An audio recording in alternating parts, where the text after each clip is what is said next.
Hi hello friends, ఈ వీడియోలో నేను ఈ మోకాలు చిప్పలు మార్చే దాని గురించి చెప్తానండి. సో ఏంటంటే మనకి ఏజ్ వచ్చే కొద్దీ మనందరికీ మోకాలు అనేది అరిగిపోతుంటుంది.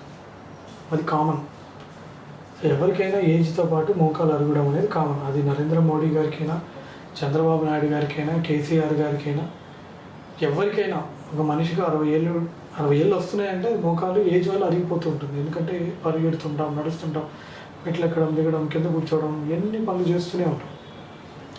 సో మనకి ఇప్పుడు ఈ మోకాలు చిప్పలు మార్చే ప్రొసీజర్ అనేది ఒకటి అందుబాటులోకి వచ్చింది. సార్ ప్రతి ఒక్కరికి ఇది చేయాలా అంటే ఎవరికైతే మోకాళ్ళు కంప్లీట్గా అరిగిపోతాయో వాళ్ళకి ఇది లాస్ట్ ఆప్షన్. ఎవరికైతే మోకాళ్ళు అరిగిపోతాయో వాళ్ళకి ఇది లాస్ట్ ఆప్షన్. అంటే ఇనీషియల్గా ట్యాబ్లెట్లు ఇస్తాము. ఇక స్టేజ్ 4 వచ్చి నిజంగా నడవలేకపోతున్నారు. నా దగ్గరికి రోజుకి 2-3 పేషెంట్లు వస్తారు. సార్ నేను ఆల్రెడీ PRP తీసుకున్నా, నాకు తగ్గలేదు. నేను ఆల్రెడీ మోకాళ్ళ నొప్పులకి ఇంజెక్షన్ తీసుకున్నా, నాకు తగ్గలేదు. సో సర్జరీ కోసం మా దగ్గరికి రోజుకి 2-3 కంపల్సరీ వస్తారండి. సో ఇక లాస్ట్ ఆప్షన్ ఈ మోకాలు చిప్పలు మార్చే సర్జరీ. సో ఏంటి ఈ సర్జరీ అంటే మనము నార్మల్గా ఉన్న ఇక్కడ ఈ డిజిటల్ ఫీమర్ని, నార్మల్గా ఉన్న డిజిటల్ ఫీమర్ని కట్ చేస్తాం, ప్రాక్సిమల్ టిబియాని కట్ చేసి ఇలాగా ఫీమర్కి ఒక ఇంప్లాంట్ పెడతాము, మధ్యలో ప్లాస్టిక్ పెడతాము, ఈ టిబియాకి ఒక కాంపోనెంట్ పెడతాము. ఇది మనం మామూలుగా చేసే సర్జరీ. టోటల్ నీ రీప్లేస్మెంట్లో మనం చేసేది ఏంటి అంటే డిజిటల్ ఫీమర్ కట్ చేసి ఇంప్లాంట్ పెడతాము, ఇక్కడ మధ్యలో ప్లాస్టిక్ పెడతాము, ఇక్కడ టిబియా కాంపోనెంట్ పెడతాము. సో ఇది ఎన్ని రోజులు వస్తుంది డాక్టర్ గారు అంటే రఫ్గా 15 నుంచి 20 ఏళ్ళు వస్తుంది.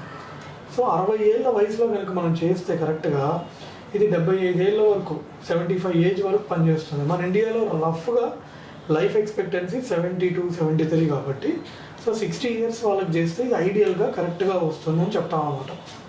సో ఏ కంపెనీ బెస్ట్ అంటే ఉన్న కంపెనీలు ఏవైతే ఉన్నాయో టాప్ కంపెనీలన్నీ ఇంచుమించు అన్నీ ఒకటే.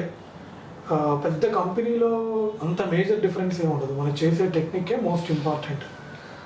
సో మనం కన్వెన్షనల్గా ఎలా చేస్తామంటే ఈ మోకాల్ని ఇలాగ పేషెంట్ ఇలా పడుకొని ఉంటారు, ఇలాగ మధ్యలో స్కిన్ ఇన్సెషన్ ఇచ్చి మీడియల్ పారాపెటలర్ అప్రోచ్ కానీ సబ్వాస్టస్ అప్రోచ్ కానీ, అంటే మీడియల్ పారాపెటలర్ ఏమో ఇలాగ పటలర్ టెండాన్ పక్క నుంచి కోస్తా ఇట్లా అంటాము. సబ్వాస్టస్లో టోటల్గా ఇలా పక్కకు తీస్తాము, పైన కొయ్యం. ఇంకా ఈ క్వాడ్రిసెప్స్ టెండాన్ దగ్గర కొయ్యం, మనం కింద పటలర్ టెండాన్ దగ్గరకు వస్తాం.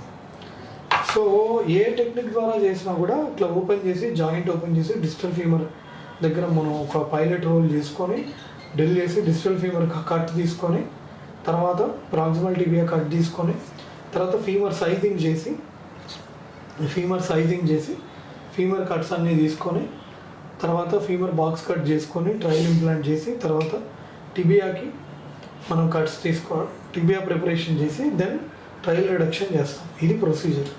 సో ఎప్పుడు నడిపిస్తాం అంటే పక్క రోజు నుంచే నడిపిస్తాం. ఓకేనా? మళ్ళీ మెట్లు ఎక్కడం దిగడం చేయొచ్చు అంటే చేయొచ్చు, హ్యాపీగా చేయొచ్చు. నా యూట్యూబ్ ఛానల్లో నేను చేసిన సర్జరీ పేషెంట్ల వీడియోలు చాలా ఉంటాయండి, మీరు చూడండి, మీకు క్లియర్ ఐడియా వస్తుంది. కింద కూర్చోవచ్చా లేదంటే కింద కూర్చోవడం ఇవి అవాయిడ్ చేయమని చెప్తాను. ఎందుకంటే కింద కూర్చొని లేచినప్పుడు ఇక్కడ మోకాల దగ్గర ఎనార్మస్ లోడ్ పడుతుంది, మళ్ళీ అది నిరిగితే తలనొప్పి.